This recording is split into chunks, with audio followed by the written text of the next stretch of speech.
Olá, caros alunos e alunas. Vamos para a nossa 7ª aula do curso de História para o primeiro ano do ensino médio. A aula de hoje é o quadro explicativo, aquele resumo que a gente faz, sobre o fim da Idade Média ou a Baixa Idade Média. A gente deve começar a falar a respeito das cruzadas. Eu disse que as cruzadas o objetivo das cruzadas era reconquistar Jerusalém dos mouros. Quem eram os mouros? Os islâmicos. Os europeus chamavam os islâmicos de mouros. Porque Jerusalém era uma cidade que foi dominada lá em 638 pelos islâmicos, com o desenvolvimento da fé islâmica, e vai chegar no século XI, basicamente o Papa Urbano II vai querer reconquistar a cidade para a fé católica. Havia uma série de problemas dentro da Europa, principalmente conflitos internos, e o Papa achou melhor terminar esses conflitos convocando um exército para que todo mundo lutasse contra o inimigo comum. Quando eu estou lutando contra um inimigo comum, há uma tendência de eu manter as pazes com os meus inimigos internos ali da Europa. Você deve pensar também que apenas a primeira cruzada vai ter sucesso. Eles vão ficar, os católicos vão ficar com o domínio da igreja, os católicos vão ficar com o domínio de Jerusalém durante um período pequeno, relativamente pequeno da história, são 88 anos só, e logo depois o rei do Egito, Saladino, vai reconquistar Jerusalém para os islâmicos e seguir com o domínio islâmico até praticamente o século XX. Houveram outras cruzadas, ao todo houveram 13 cruzadas, mas todas elas foram um grande fracasso. Mas serviu para alguma coisa. Serviu para quê essas cruzadas? Para promover um reaquecimento do comércio no mar Mediterrâneo. Eu disse que o mar Mediterrâneo sempre foi um local de muito comércio, desde a época lá da Grécia, passando pelo Império Romano e por aí vai, e que durante a Idade Média houve uma diminuição, uma retração do comércio. Com as cruzadas, esse comércio entre Europa e Oriente vai voltar a ser aquecido e, obviamente, o mar Mediterrâneo vai passar a ser a grande rota do desenvolvimento comercial europeu.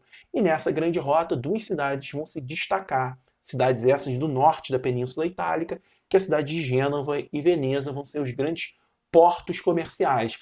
Basicamente, as rotas comerciais saíam do Oriente, iam até Gênova ou Veneza, e de lá era repassado para toda a Europa.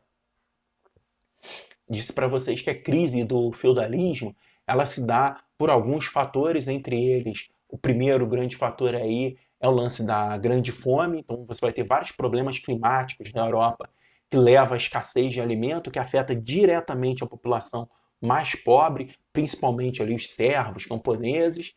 E claro, associado à fome, à baixa imunidade, também vem as doenças. A peste negra vai ser uma doença que vai chegar do Oriente, nessas rotas comerciais que eu citei. Era uma doença no qual era transmitida pela pulga do rato. Então o rato contaminado com a peste negra, a pulga ia lá, picava o rato, picava a pessoa, e a pessoa em pouco tempo acabava morrendo. Tá? Então em torno aí de 7 dias mais ou menos a pessoa era contaminado com a doença, a peste negra, em torno de 7 dias ela morria, e vai ser uma doença que vai destruir, vai dizimar a população europeia. Cerca de 1/3 da população europeia vai morrer por conta da peste negra.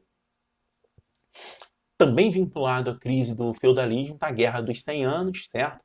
De 1337 a 1453.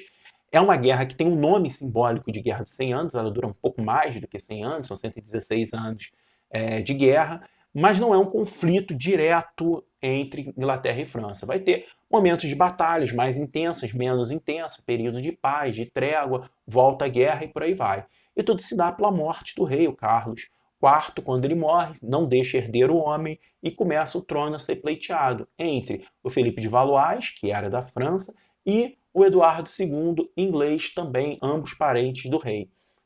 Carlos, do Rei Morto. E aí a guerra vai se desenrolar durante muito tempo, até chegar a figura da Joana d'Arc, que vai fazer com que a guerra se modifique, se vire um pouco para o lado dos franceses. Joana d'Arc ela vai dizer que era guiada por Deus, que havia sonhado, sempre ela sonhava muito com Virgem Maria, que Virgem Maria estaria dizendo para ela que ela iria guiar o exército francês e que eles sairiam vitoriosos. Isso faz com que a França vença uma série de batalhas. Joana d'Arc acaba sendo presa pelos ingleses, queimada em praça pública, queimada viva como sendo bruxa, mas o exemplo da Joana d'Arc, a figura da Joana d'Arc, faz com que o exército francês siga vitorioso e termina com a vitória da França na Guerra dos 100 Anos. Beleza? Então tá aí o quadro explicativo. Obrigado por assistir minha aula. Até semana que vem. Valeu, galera!